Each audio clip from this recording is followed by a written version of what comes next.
tanggal 19 September tahun 2024. Jadi kami mendampingi teman-teman jurnalis, khususnya jurnalis video yang kemarin kena ancaman dari ajudannya Atta Halilintar ya. Jadi mereka ada 4 jurnalis di PHP. Jadi semuanya baik pelapor sebagai korban maupun saksi korban yang lain, mereka ada 4 semua di BAP. Jadi sudah selesai BAP-nya dengan pertanyaan yang variatif, tapi intinya sama, bahwasanya mereka menjadi korban dari ancaman dari ajudannya Atta Halilintar. Gitu. Jadi selesai dari pagi sampai sore ini baru selesai. Ada berapa pertanyaan masing-masing saksi, Pak? Masing-masing saksi 20 sampai 30 pertanyaan. Ada yang 22, ada yang 30. Gitu. Seputar apa aja, Pak? Seputar mengenai tempat kejadian perkaranya, kejadiannya, kemudian bagaimana mengancamnya, kemudian apakah merasa terancam, kemudian apakah merasa terganggu, apakah merasa bekerja sebagai pers kemudian dibatasi, itu pertanyaan.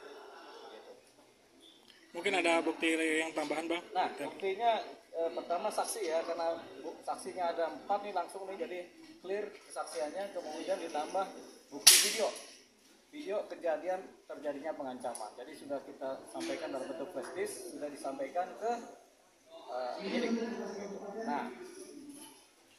Nah, jadi kemudian setelah di sini di BAP tentunya ada yang namanya meminta keterangan dari pihak sebelah. Nah, pihak sebelah ini adalah si pengancam, si terlapor ini. Tapi sebelum sampai ke situ kan, ini kan kita belum tahu secara detail siapa sih si pengancam ini. Apakah seseorang pribadi swasta, apakah pribadi dari pejabat negara, kita belum tahu si pengancam ini. Makanya harus dicari ke sana. Namanya pun kita belum tahu. Jadi untuk sampai ke sana tentunya karena si terlapor ini terkait dengan sebagai ajudannya Atta Halilintar, jadi tentunya yang akan dipanggil berikutnya adalah Bung Atta Halilintar. Untuk dipanggil, dimintai keterangan tentunya sebagai saksi, apakah benar ini ajudannya, begitu. Karena nggak mungkin tiba-tiba turun tanpa terkait begitu. Jadi banyak orang tahu juga memang beliau adalah ajudannya Atta Halilintar. Jadi tentunya ke Atta dulu, baru dipertanyakan lagi, ini siapa nih? Apakah ajudannya, apa benar apa tidak? Namanya siapa, nama lengkapnya? Nah, jadi terlapor ini bisa terakhir. Begitu. Mungkin sudah ada ini, Bang, bocoran jadwal untuk dipertemukan antara si pelapor dan terlapor, Bang? Hah? Ada jadwal pertemuan terlapor dan pelapor sendiri.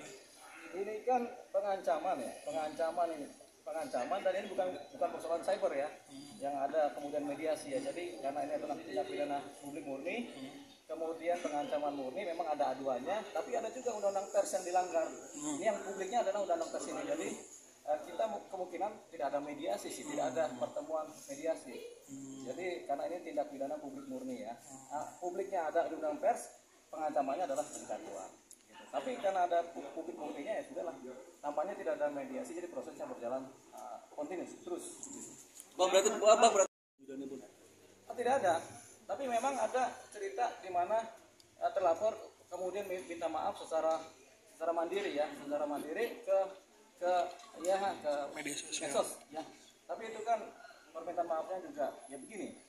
Kalau semua persoalan pidana kemudian selesai dengan minta maaf, nanti ya jaksa nggak kerja, hakim nggak kerja, kemudian di lapas juga nggak ada yang kerja kalau semuanya minta maaf. Jadi kadang-kadang kita harus bilang mana yang kita bisa maafkan, mana yang bisa tidak kita bisa maafkan.